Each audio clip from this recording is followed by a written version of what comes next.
Hello and welcome to Late Afternoon with Zubaira on Time Television. Thank you so much for joining us. Guys, something's really been bothering me. It's the promises that my parents fed me. They told me if I go to college, I will get a job. I went to college twice. That's right, I got a master's degree. Where's my money? Give me money. You know where I'm getting paid to host this show? Ketchup packets. That's more than usual. If you just graduated college, are unemployed, living with your parents, and clinically depressed, I have some good news for you. You will find an obscure 90s sitcom on Netflix that you will become addicted to called Wings. You remember that classic sitcom about two estranged brothers who run an airline in Nantucket? Of course you remember. It's 8 seasons long. It exists, I swear. You will stay up past 3 a.m. watching this show with a bowl of Cinnamon Toast Crunch and leftover shish kebab from Kebab King. You will not move until your legs cramp and there's a little bit of pee in your underwear. What's the good part? Well, I just said there's leftover shish kebab. Anyways, stick around for the rest of the show. We have some great guests. We're going to play a game and hear some music. Welcome back to Late Afternoon with Zubaira. Our first guest today is a stand-up comedian and he's a writer for Patriot Act with Hasan Minhaj. Please give a round of applause for Mas Perricone. Hello. How's it going? Thank you so much for having me. Did I pronounce your last name correctly? I actually have forgotten how you pronounce it. How do you pronounce it? Perricone. Perricone, but Perricone's fine. It's, okay. Yes, yeah. Because you're Italian. I am half Italian, yeah. So, are you also half Italian, or is that? I'm not. Okay, cool. Unfortunately, it's strange. I always thought that I was related to Joe Pesci. So why don't you tell us how you got started in stand-up? I've just been into it for a long time. My dad is like a huge stand-up fan, and like he would do that thing where he'd talk to comedy club managers and be like, "Hey, my son's like 11, but can he come in anyway?" And so I got to see a lot of like good comedy through that, and he would always play albums and stuff. And then I went to NYU because it was so close to like all the stand-up stuff. All of the stand-up, yeah. What's your favorite episode of Patriot Act? Oh, interesting. Mm-hmm. Do you remember? What is Patriot? No, Well, actually, maybe we should talk about that. Patriot Act is a show on Netflix. Yes. Hosted by Hasan Minhaj, the comedian. Yes. For anybody who doesn't know.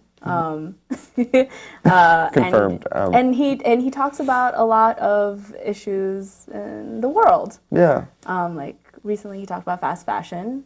That's true, he did. Which now I don't wear clothes anymore. Thank you. Same. That's why we're both naked. It's because of this show. No, it's funny. I feel very like. I don't know if this makes sense. It feels weird to think of the show as a show where I could even have favorite episodes because I feel very. It just feels like work. Like I was there from the very beginning when it started, and like I feel very close to it in that way, and it feels very tied up in just my day-to-day life. That like. Yeah. It's funny, like I live with my cousin, and he'll be like flipping through Netflix sometimes, and like the preview will just come up, and I'll be like, "Oh fuck, that's right, this is a show." It feels more like an office. Like it's funny that anyone watches it because it's corporations work. Yeah, or just like is when people are like, "I love Patriot Act," it's like, "Oh yeah, that's not just an office that I go to." That's what it feels like. It's like, "Oh, it's just an office, they have a coffee machine." And then you look at Hasan, and you're like, "You're just a coworker." Yeah, totally. And you see him like on TV, and you're like, why is my coworker on TV? Yeah, it's funny. I feel like people, I don't know, looking at it from the outside when I was in college and stuff, I always thought like, oh, it'd be so cool to like write for TV or to be on TV and like how amazing that would be and how cool it would seem. And honestly, doing it and being close to it makes TV just seem less cool. Where it's like, really? Yes, in a way, I don't know how to explain it. No, I get it. Yeah. I do get it. Because I did, like, I've seen like the offices of like NBC and like ABC and stuff, and you're just like, this is all gray and blue. It's all gray and blue. Yeah. It's like this looks like a prison. Almost. Yeah, like, totally. Why are we here? Yeah, they do really take the glamour out of all of it. Like it's There's no only glamour on the set that there is any type of glamour. Yeah, even once you go into the offices, you're like cubicles totally. And offices the same. That's as such a good point. Other, yeah, I mean, you just like even on the set, you just look to the side a little bit, and there are all these wires, and it's like, okay, well, this isn't cool. This is. Well, okay, so we're trying to encourage people to do other jobs. Don't do other jobs. Just be a doctor or whatever your parents want you to be. It'll be great. No, it's fun. It's good. It's The great. surgery room is so much more exciting. I don't even understand how people be doctors. It's so crazy to me. I could never do that. I have so much respect for that. It's amazing that, like, I don't know, like, I just love doctors. Every now and then, I'm just like, I should take the MCAT. Yeah. And I'm like, why? You've never done science in your life. Your friend Ismail was supposed to be here today. Your coworker Yes. was supposed to be here today, and he didn't show up. No, he didn't. So, yeah. Did he tell you he wasn't going to show up? So I DM'd him because I was like, congratulations on your marriage. So silly. But also, are you coming today? And he was like, thanks. No, I don't think I'm going to make it. That's so So I was funny. like, oh my God, no, please don't come. It's okay. What, is he busy with his marriage? Like, what is not a time-consuming No, thing? I was just like, are you It's not on an your excuse to not be. honeymoon? Yeah, what? I don't know. I was scared. I saw the picture and I was just like, is this real? Like, Yeah. but yeah, we were supposed to have him here today. Yeah. And we were gonna ask you like, who's Hasan Minhaj's favorite? I mean, I know who my favorite is now. Oh, so- no, of course. I mean, I think that's an interesting question. I don't know. I think I don't have an answer to that. Does he ever like? Do you think that there are subtle hints of who could be his favorite among the two of you? I think if there were, I wouldn't be able to say anything. But there probably are, and I don't even know. It's all right. This is a discussion me and Ismail have never had You know before. how parents are just like, no, I love you all the same. Yeah, And then like, he's never said that to us. I think it would be weird if he did, honestly. that would be Like, weird. you love us? That What? would be a violation. Yeah, we're at work. Yeah. That would honestly, yeah, it would tell you to go to, I don't know, 911 or something. If I called the police on, if I called the My police and boss said is that being weird. Hasan Minhaj just said he loved me, please send somebody. Last question. right. Do you care about women? No, no, I'm kidding. But yeah, no, I don't know. Do you care about Bengali women? Also, no, I'm sorry. And I will not expand on that. Just Okay, no. that's fair. And feel do free to you- totally cut that where it's just me saying I don't care about women. I'm totally fine with that. Give it no context. Yeah, fair. Okay. Yeah, this is just a propaganda to get you fired. Do you care about Bengali women living in the Bronx? Those I do care about, yeah. Specifically. That's fair. I care about one type of women. It's very specific. Bengali women living in the Bronx. So when we come back, we're going to talk to our next guest. She is the executive director and co-founder of Laal NYC. So let's hear it one more time for Moss. Thank you for so much having me. This is being very here. fun. Thank you. Yeah, thank you. This is great. And welcome back to Late Afternoon with Zubaira. The next guest that we have on here, she is the executive director and co-founder of Laal NYC. Please put your hands together for Sanjana Khan. Thanks, guys. Yay!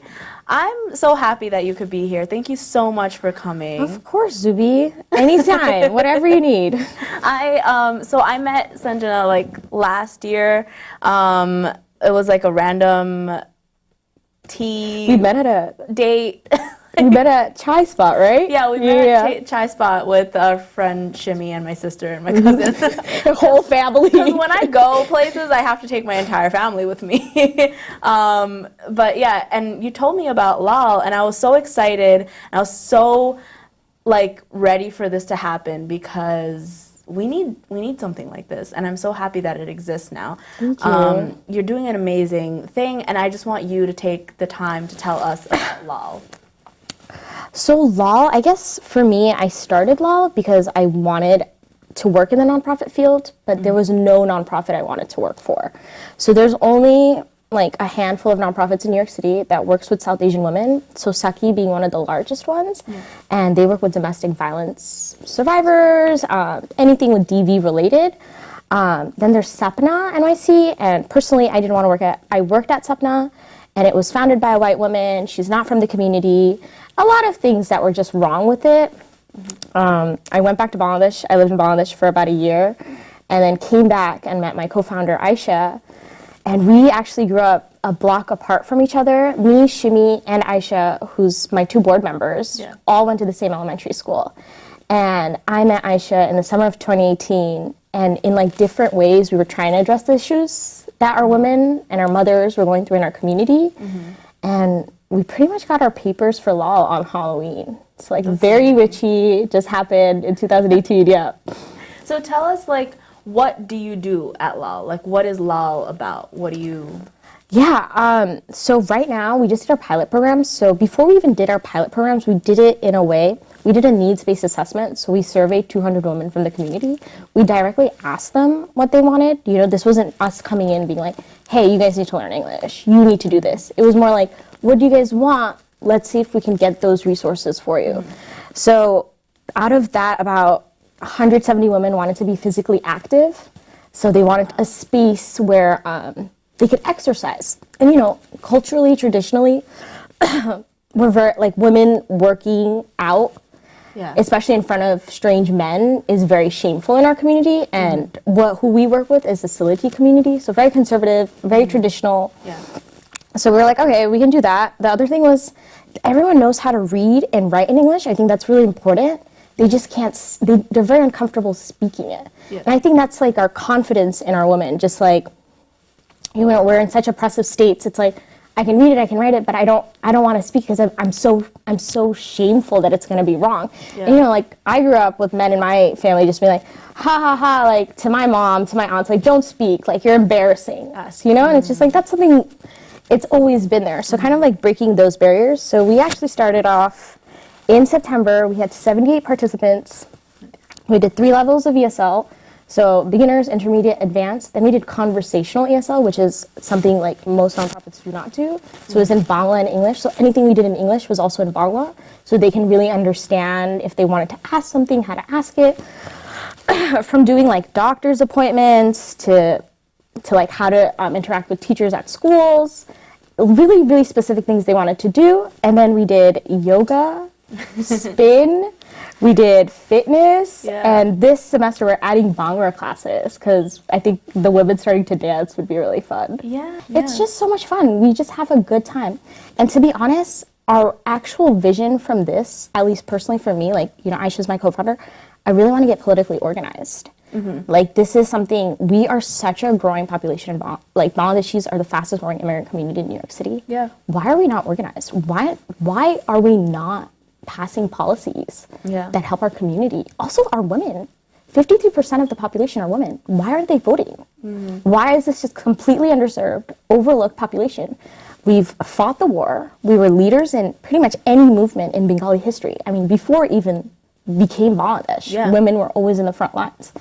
So I find I don't know what it is. I think like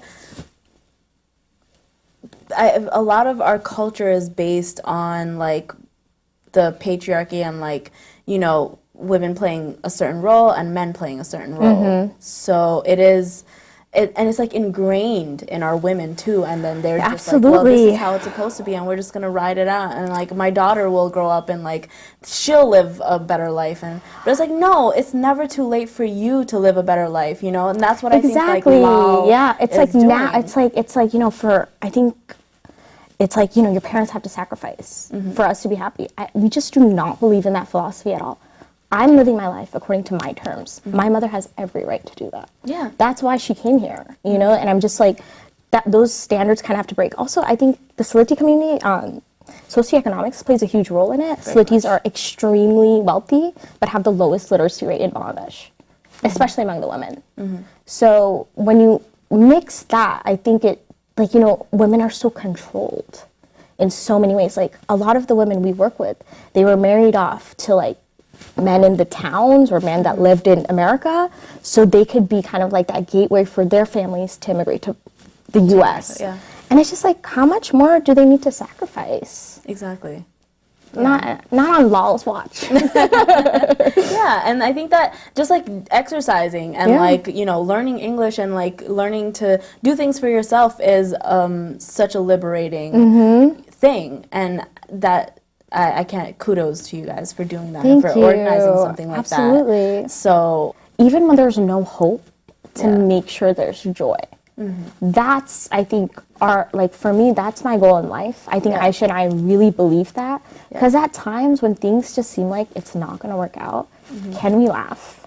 Yeah. You know, can we share that sisterhood? Can we even like have a pet, you know, smoking a joint? Like, you know, it's just like, where is that joy in life? Like my dad, like, Yeah. it's just like, that's what it is, you Yeah. know? yeah. And I hope that they're taking that away from you guys. I hope so.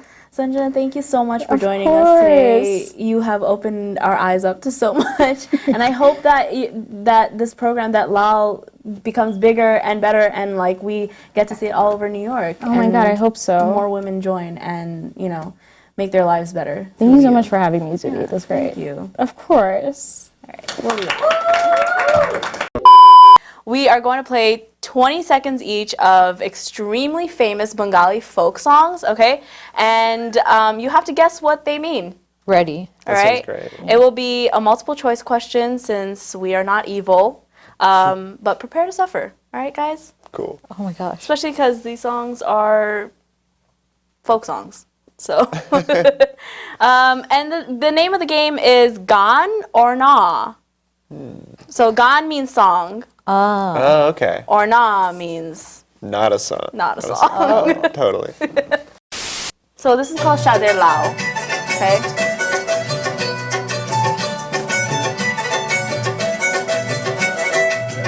It sounds enthusiastic, so Yeah, Sounds very happy. yeah. I love this, honestly. This is really nice. Masa's gonna go home and listen to this. সাথের লাউ বানাইলাম মোরে বইদার ও সাথের লাউ বানাইলাম মোরে বইদার লাউয়ে আকা খাইলাম কাকা গো খাইলাম আকা খাইলাম কাকা গো খাইলাম লাউ যে বানাইলাম টুকটুকি আমি লাউ যে বানাই So what do you guys think it means? Yeah, let's hear it one more time. Can you play that back? Yeah. Replay. So A, having a schoolgirl crush. B, squash. C, overcoming a breakup. Or D, a Bengali street fair. What do you guys think it means? Okay. I think it's got to be street fair, right? That felt very. Oh, I don't know. What do you think? I mean, whatever it is, it definitely has love vibes in it, and it's about being very passionate about something. So it could be passionate about street fair, passionate about squash, passionate about breakup, and passionate about schoolgirl crush. So your answer is all of them. I'm gonna go with what Moss picked for unity. Okay. Okay. Yeah. I mean, feel free to deviate if you want. We can. We don't, yeah. Whatever But you're feeling. if it is about squash, wow, I love that. This is my new anthem. I will say, not a lot of music about squash generally. Nah, This is- you would think so. There needs to be more songs about vegetables. Okay, so you just need to listen to Bengali there any music then. vegetables? Okay. Because this song is about squash. Oh, Yes! fuck. Wait, Vegetable what are they saying song. about it? Welcome back to Late Afternoon with Zubaira. We're joined here today with a singer-songwriter from New Jersey. He has 2 albums out on Spotify. His name is Rahmaan. Please give it up for Rahmaan. Thank you so much for being here today. Of course, of course. You are like such a soft soul. I don't know Am I? how else to explain. Oh. Yeah. I think I Like- like that. You like that? Yeah. You like being called a soft soul? Like Yeah. like someone who's just like when you're in the room is like like peaceful, you know? Okay, I like that. I like that, you know? I like that. Now you have 2 albums out. Yes. So can you tell us a little bit about these albums and like what made you want to make them and like Definitely. where can we listen to your music? So, the first album was entitled Gracious. I released that in November 2017, so quite a while back. And that was kind of me like getting into being Rahmaan and just like understanding where I wanted to go as Rahmaan. It's out everywhere. Like I need in every platform. Is it on Savan? Yes. Okay. Everything's Is it really? on Savan. Yeah. Is it really on Yeah. Savan? Okay. Yeah. Savan's my homies. I love them. But shouts out Layla.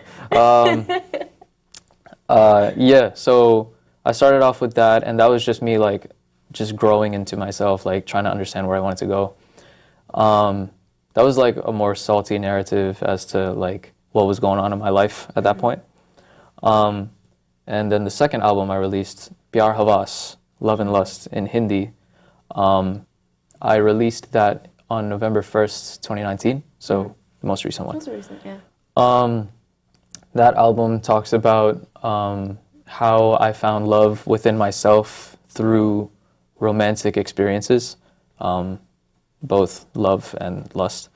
And that's just like, that album was more me like trying to understand who I was as a person and who I should accept into my life and why I should be a good person for me. Yeah, and that was just like me reflecting on the past 2 years of my life, loving others, loving myself, trying to understand things better. Yeah, that's pretty much it. And that's also on everything. So Including Savan. yes. So please listen to his albums. They're incredible. Thank He's you. an incredible musician. I'm going to go now so we can let Rahmaan take the stage. I'm taking the stage? Yeah, you're taking the stage. Oh, You're going to play 2 songs for us. I'm playing 2 songs. All right, and we'll be right back. I wasn't prepared.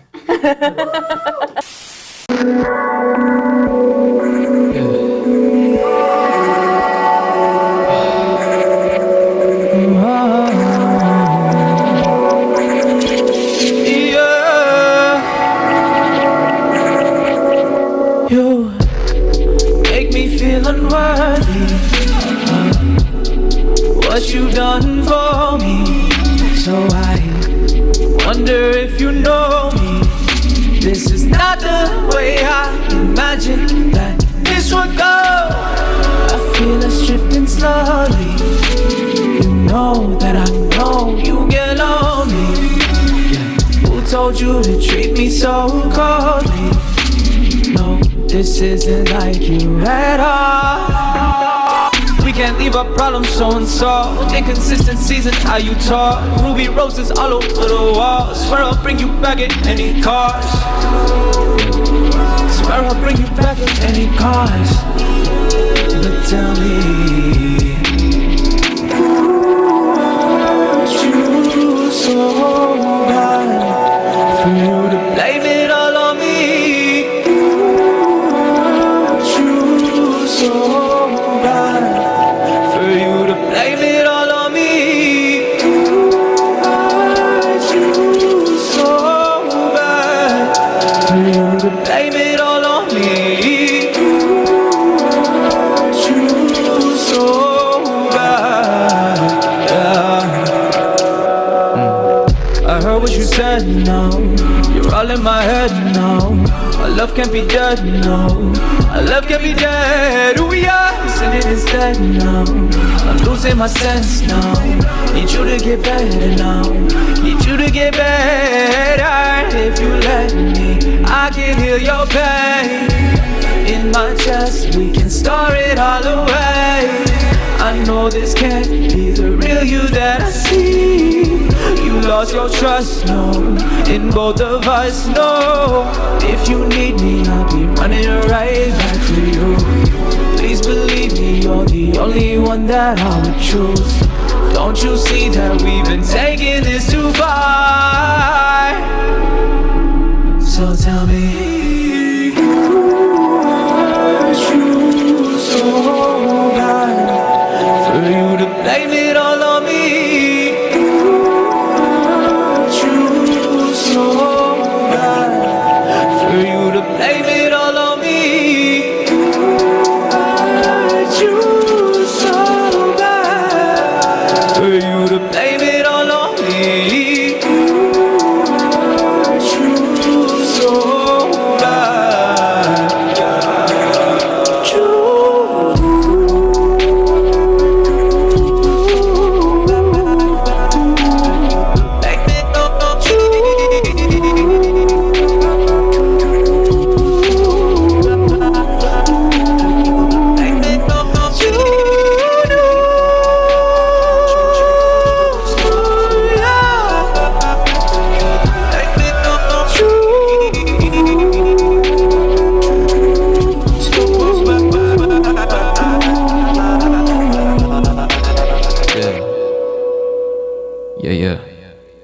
That was Who Hurt You.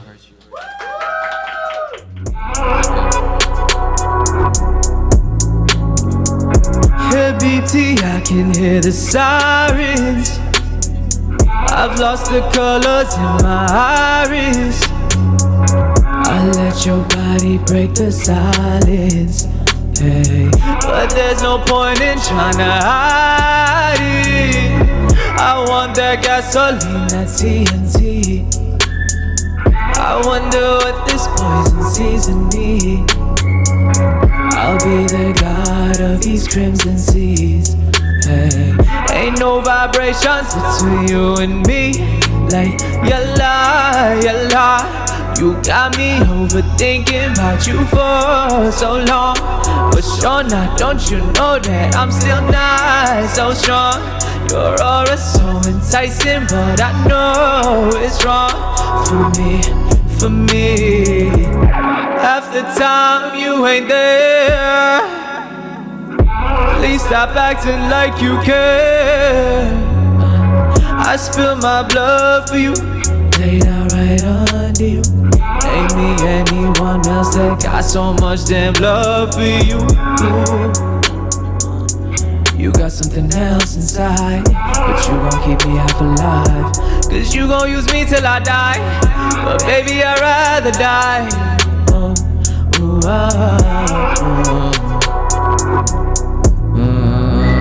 Take the drugs, ease my pain, make me numb like Novocaine. Take the drugs, ease my pain, make me numb like Novocaine. Take the drugs, ease my pain, make me numb like Novocaine. Yeah. Take the drugs, ease my pain, make me numb like Novocaine. Take the drugs, ease my pain, make me numb like Novocaine. Take the drugs, ease my pain, make me numb like Novocaine. Yeah, yeah. Said I'm kinda feeling lost right now. Yeah, yeah. Said I'm kind of in the dark right now. Yeah, yeah. Said I'm kind of in the sauce right now. Yeah, Lord. Yeah. That's it. Novocaine.